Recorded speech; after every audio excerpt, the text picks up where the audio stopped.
Hello friends, welcome back to my YouTube channel Shikshan digital studio. आधुनिक भारतीय इतिहास के अंतर्गत हम अध्ययन कर रहे हैं भारत में ब्रिटिश साम्राज्य के विस्तार का। इसी क्रम में अपने पिछले वीडियो में हमने बात करी थी सिख राज्य की और साथ ही साथ देखा था कि किस तरह से सिख राज्य का उदय हुआ और किस तरह से आंग्ल सिख युद्ध के पश्चात अंग्रेजों ने उसे भी अपने साम्राज्य में सम्मिलित कर लिया। आज के इस वीडियो में हम बात करेंगे रणजीत सिंह के प्रशासन की। वीडियो शुरू करने से पहले अगर अभी तक आपने मेरे चैनल को सब्सक्राइब नहीं किया है तो इसे सब्सक्राइब करें, शेयर करें तथा बेल आइकन प्रेस करना बिल्कुल ना भूलें, जिससे आपको मेरे आगे आने वाले सभी वीडियोस की नोटिफिकेशन प्राप्त हो सके। तो चलिए शुरू करते हैं आज का वीडियो और देखते हैं रणजीत सिंह का प्रशासन। बात करें अगर रणजीत सिंह के प्रशासन की तो ये स्वेच्छाचारी निरंकुश शासन था। जो संपूर्ण शक्ति थी वो राजा के यानी कि रणजीत सिंह के पास ही केंद्रित थी। व्यवहार में अगर कहें तो रणजीत सिंह एक उदार और निरंकुश शासक की भांति व्यवहार करते थे। आगे रणजीत सिंह ने जो अपनी सरकार थी उसे कहा सरकारे खालसा, यानी कि जो अपना शासन था उसे वो सरकारे खालसा कहते थे। प्रशासन में सहयोग करने के लिए उनके पास 5 मंत्री हुआ करते थे, जो कि थे मुख्यमंत्री, जो कि वजीर भी था, और वो थे ध्यान सिंह, जो कि आप जानते हैं कि जो डोगरा बंधु थे उनमें से एक थे। इसके अलावा वैदेशिक मंत्री फकीर अजूजुद्दीन था, रक्षा मंत्री मोहकम चंद था, इसके अलावा चंद्रमिश्र और हरि सिंह नलवा। वित्त मंत्री की बात करें तो वो भगवान दास एवं दीनानाथ उनके वित्त मंत्री थे। आगे एक और अधिकारी था उनकी सहायता के लिए, वो था सदर ए ड्योढ़ी। सदर ए ड्योढ़ी का काम क्या होता था, वो राजा के निकट संपर्क में रहने वाला अधिकारी होता था, यानी कि राजा तक अगर कोई खबर या कोई भी बात पहुंचानी है या राजा का जो आदेश है वो जनता तक या किसी और अधिकारी तक पहुंचाना है तो उसका काम सदर ए ड्योढ़ी ही करता था। इसके अलावा 12 प्रशासकीय विभाग भी होते थे, जिसमें 4 प्रमुख विभाग निम्नलिखित हैं। पहला दफ्तर-ए आबाब उल माल था, जो कि भू राजस्व से संबंधित था। दूसरा दफ्तर-ए-तौहीजात था, जो कि राज परिवार में के जो व्यय होता था उससे संबंधित था। तीसरा दफ्तर-ए-मवाजात था, जो कि सैनिकों से संबंधित था, और असैनिक कर्मी यानी कि सैनिक और जो असैनिक कर्मी थे उनके वेतन से संबंधित विभाग था। इसके अलावा दफ्तर-ए-रोजानामया था, जो कि राजा के जो प्रतिदिन का व्यय होता था उसका लेखा जोखा रखता था। इसके अलावा अगर बात करें इनके प्रांतीय प्रशासन की तो प्रांतीय प्रशासन में क्या था, जो राज्य था वो सूबों में विभाजित किया गया था। जो इनके जो राज्य के सूबे थे वो एक था लाहौर, दूसरा था कश्मीर, तीसरा था मुल्तान और चौथा था पेशावर। इसके अलावा जो सूबा का अधिकारी होता था वो नाजिम कहलाता था। इसके बाद जो नाजिम था उसको सैनिक और असैनिक यानी कि सैन्य और असैन्य दोनों तरह के अधिकार उसे प्राप्त थे। इसके अलावा जो सूबा या प्रांत था वो जिलों में विभाजित था, जिसको परगना कहते थे, और जो परगना का अधिकारी होता था उसे कारदार कहते थे। कारदार का कार्य क्या था, शांति स्थापना करना, और इसके साथ साथ राजस्व वसूली का कार्य भी वह करता था। इसके बाद जो जिला और जो परगना था वो तालुकों में विभाजित था, और जो तालुका का अधिकारी होता था उसे तालुकादार कहते थे। तालुका क्या था, बाद में वो गांव और मौजों में विभक्त था, और जो प्रत्येक तालुका में क्या होती थी 100 से 50 मौजें होती थी, यानी कि गांव को मौजें कहते थे, और जो एक तालुका होता था उसमें 50 से लेकर 100 गांव या मौजे होते थे। मौजों का जो अधिकारी होता था वो सरपंच होता था, और जिसका काम न्याय करना भी वहां पर होता था। आगे बात करते हैं इनके राज्य की भू राजस्व व्यवस्था की। तो भू राजस्व जो व्यवस्था थी वो 2/3 जो आय होती थी इनके राज्य की वो कृषि से ही प्राप्त होती थी, यानी कि कहें तो आय का जो प्रमुख स्रोत था वो कृषि ही थी। इसके अलावा भू राजस्व उपज का 33 से 40% तक लिया जाता था। भू राजस्व जो पद्धति थी वो 3 तरह की थी, एक थी बटाई पद्धति, दूसरी थी कानकूट पद्धति और तीसरी थी नीलामी पद्धति। इसके अलावा भूमि कर के अलावा भी जो उनकी इनकम का स्रोत था वो था सीमा शुल्क और आबकारी कर, यानी कि ये भी लिया जाता था। इसके बाद बात करें उनकी सैन्य व्यवस्था की, तो सैन्य संगठन का जो स्वरूप था वो ब्रिटिश फ्रांसीसी सैन्य व्यवस्था के ऊपर आधारित था, यानी कि उनको देखकर उन्होंने अपनी सैन्य व्यवस्था संगठित की थी। जो अमृतसर की संधि हुई थी अंग्रेजों के साथ, तो उस संधि के पश्चात उन्हें अच्छी फौज के महत्व को समझा था कि अच्छी फौज होना कितना जरूरी है।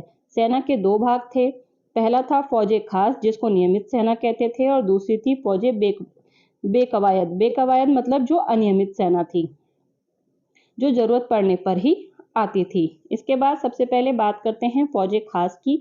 तो फौज खास जो कि नियमित सेना होती थी वो 3 भागों में बटी हुई थी। पहले थे घुड़सवार, दूसरे थे पैदल और तीसरा था तोपखाना, यानी कि इन 3 भागों में वो विभक्त थी। घुड़सवार की बात करें तो घुड़सवारों के प्रशिक्षण के लिए उन्होंने 1822 ईस्वी में एक फ्रांसीसी सेनापति एलार्ड की नियुक्ति भी की थी। घुड़सवार जो थे वो परेड को रक्स लुलुआ यानी कि नर्तकी की चाल कहते थे। लॉर्ड ऑकलैंड एक बार जब इनके राज्य के दौरे पर आया था 1838 ईस्वी में, जब उसने पंजाब का दौरा किया था, उस समय उसने रणजीत सिंह की जो फौज थी उसको संसार की सबसे सुंदर फौज कहा था। इसके बाद बात करें इनकी पैदल सेना की, तो जो पैदल सेना थी उसके प्रशिक्षण के लिए इन्होंने इटालियन सेनापति बंतूरा की नियुक्ति की थी। जो इनकी पैदल सेना थी उसकी एक ड्रेस भी निर्धारित थी, जो कि लाल कमीज, नीला पजामा और काले चमड़े की एक पेटी या बेल्ट होती थी। इसके अलावा बात करें अगर तोपखाने की, तो इनका तोपखाना 1810 में दरोगा तोपखाना की नियुक्ति इन्होंने की। तोपखाने के 4 भाग होते थे। एक था तोपखाना पीली यानी कि हाथियों से संबंधित, दूसरा था तोपखाना अस्पी यानी कि घोड़ों से संबंधित, चौथा था तोपखाना जंबूक यानी कि ऊंट से संबंधित, और चौथा था तोपखाना गवी। इसके अलावा जो इनके राज्य में कुल तोपें थीं वो कुल 122 बड़ी तोपें थीं इनके पास और 190 मध्य स्तरीय तोपें थीं, यानी कि तोपखाना इनका काफ़ी अच्छा था। इसके अलावा इन्होंने इलाही बख्श नाम के व्यक्ति को तोपखाने का अधीक्षक भी नियुक्त किया था। आगे जो कोर तथा गार्डनर थे वो तोपखाने का पुनर्गठन उन्होंने इसके बाद किया था, और ये बाद में इन्होंने लहना सिंह को, जो लहना सिंह थे, उन्होंने इस कार्य को यानी कि तोपखाने की जो व्यवस्था थी उसको आगे बढ़ाया। इसके बाद बात करते हैं इनकी उस फौज की जो कि अनियमित सेना थी, जिसे फौजे बेकवायद कहते थे। मुख्य रूप से इसमें घुड़सवार ही होते थे जो कि 2 भागों में विभक्त थे। एक घुड़चढ़ा खास होते थे जो कि अपने घोड़े तथा अपने अस्त्र लेकर आते थे और राज्य की तरफ से इन्हें सिर्फ वेतन दिया जाता था। दूसरे होते थे मिसलदार, यानी कि जिन राज्यों को जीतकर ये अपने अंदर हस्तगत कर लेते थे, तो उन राज्यों को जीतने के बाद जो वहाँ के सेना होती थी, वो जो व्यक्ति वहाँ का होता था, तो वो अपनी पूरी सेना के साथ जब इनके सेना में शामिल होता था तो उस सरदार को ही मिसलदार कहते थे। पहले इन्हें जो वेतन था उसके तौर पर जागीरें दी जाती थी, बाद में इन्हें नगद वेतन दिया जाने लगा। इसके अलावा बात करें कि रणजीत सिंह की सेना में कौन कौन से विदेशी अधिकारी थे, तो एक कोट था, दूसरा एलार्ड था, तीसरा वंतूरा था, और जो वंतूरा था उसको कुछ समय तक डेरा जात का गवर्नर भी बनाया गया था। इसके अलावा जो चौथा था वो एबी टेबल था, जो कि 1837 में पेशावर का गवर्नर रहा था। इसके अलावा गार्डनर भी था। ये विदेशी अधिकारी थे जो इनकी सेना में थे। अब बात करें रणजीत सिंह की न्याय व्यवस्था की, तो न्याय क्या था? लिखित कानून और दंड व्यवस्था का बिल्कुल अभाव था। जो ग्रामीण जनता थी वो स्वयं ही आपसी झगड़ों का निर्णय कर लिया करती थी। इसके अलावा जो कस्बे होते थे, कस्बों में जो न्याय का कार्य था वो कारदार करता था। जो न्याय विभाग के कर्मचारी थे वो कस्बों में जो कारदार था वो न्याय विभाग का कर्मचारी होता था, यानी कि वो न्याय करने का कार्य करता था, और नगरों में यही काम नाजिम करता था।